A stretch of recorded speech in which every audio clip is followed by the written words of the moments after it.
During the reign of the Roman Emperor Tiberius, a singular figure cast a shadow over the city of Jerusalem. This preacher from Galilee had challenged the sanctity of the temple itself, brazenly assaulting the money changers for their refusal to accept Galilean currency. His behavior aroused the suspicions of the high priests, who feared that his actions might incite a riot among the masses. They watched him closely and prepared to strike. But who was this preacher? Was he the long-awaited Messiah, or merely a naive eccentric, a dreamer who had stumbled into a game beyond his understanding? Whatever his intentions, what followed would ignite a fire that transcended the boundaries of this remote province, reaching the very heart of the Roman Empire and shaping the course of human destiny for centuries to come. The Messiah, from the God of War. Having caused a commotion in the temple, Jesus, the preacher from Nazareth, retired to his lodgings in Bethany for the night, unaware that he was now a marked man. The following day, he re-entered the city and again made his way to the temple, preaching to those who would listen. Some of the priests approached and asked him by what authority he had acted the previous day. His reply was to ask them by what authority John had baptized, divine or human. It was a loaded question.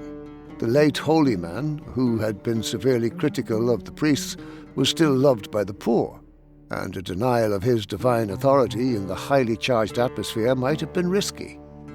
They declined to answer and wisely withdrew. Jesus had now identified himself as a disciple of John the Baptist and a possible focus for his despondent followers.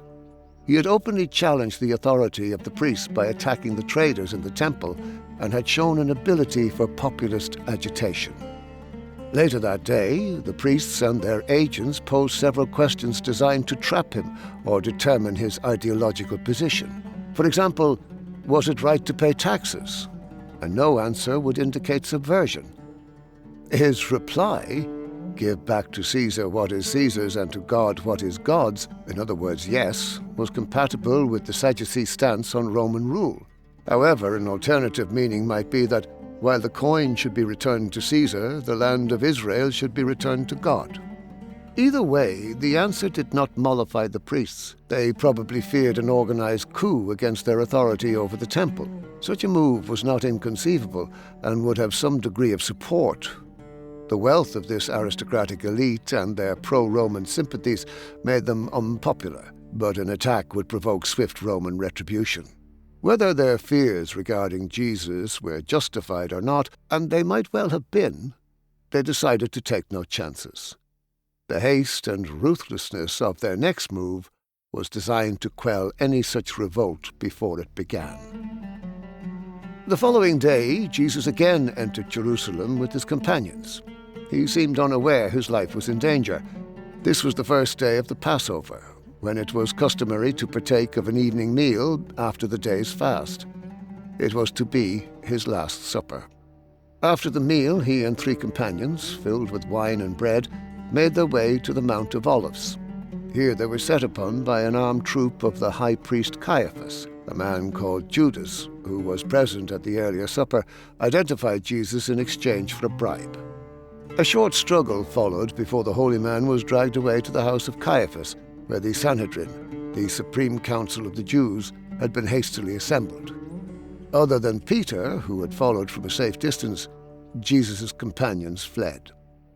In this intimidating atmosphere, Peter, who had entered the servants' quarters, came under suspicion because of his Galilean accent.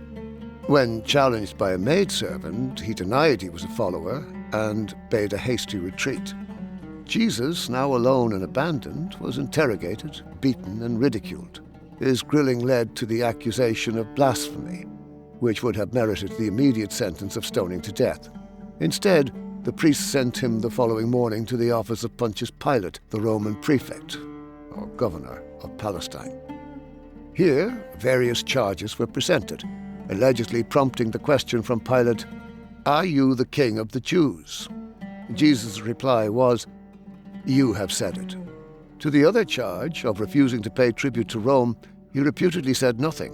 surprising considering what he had earlier said about giving back to Caesar. Despite the narrative, Pilate is unlikely to have been present to interrogate a lowly prisoner. He resided in Caesarea, the seat of Roman jurisdiction in Judea, and would typically be represented by an agent in Jerusalem. In any event, the prefect or his agent lost no time condemning the prisoner. The authorities wished to make an example of Jesus early in the festival to dissuade any further disruption by unruly elements. In this, they succeeded. Jesus was handed over to the soldiers, who ridiculed him, placing a crown of thorns on his head and a purple garment on him. Purple was the color worn by royalty. They mockingly called him King of the Jews, and then led him to the place of execution with 2 lestae, bandits, who also mocked him for his pretensions. Here, all 3 were crucified. Atop each cross, the soldiers pinned the titulus delineating the charges for which they were condemned.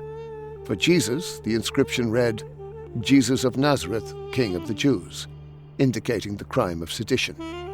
By now, all his companions had absconded, fearful of sharing his fate. Only the faithful Mary Magdalene remained, accompanied by 2 other women.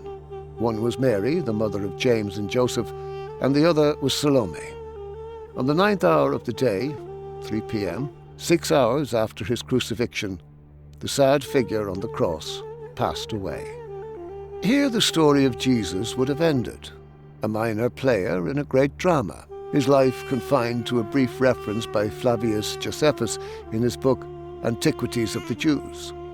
Like the other failed messiahs before him, none of Jesus' prophecies came true. The kingdom of God did not arise, the Jews were not liberated from Roman rule, and the meek did not inherit the earth. As a wandering holy man, he was overshadowed by miracle workers such as Hanina Bendosa or Apollinus of Tyana. As a preacher, he was seen primarily as a disciple of John the Baptist. His stage was a mere sideshow in the great empire of Tiberius. But in death, his status rose above that of his contemporaries.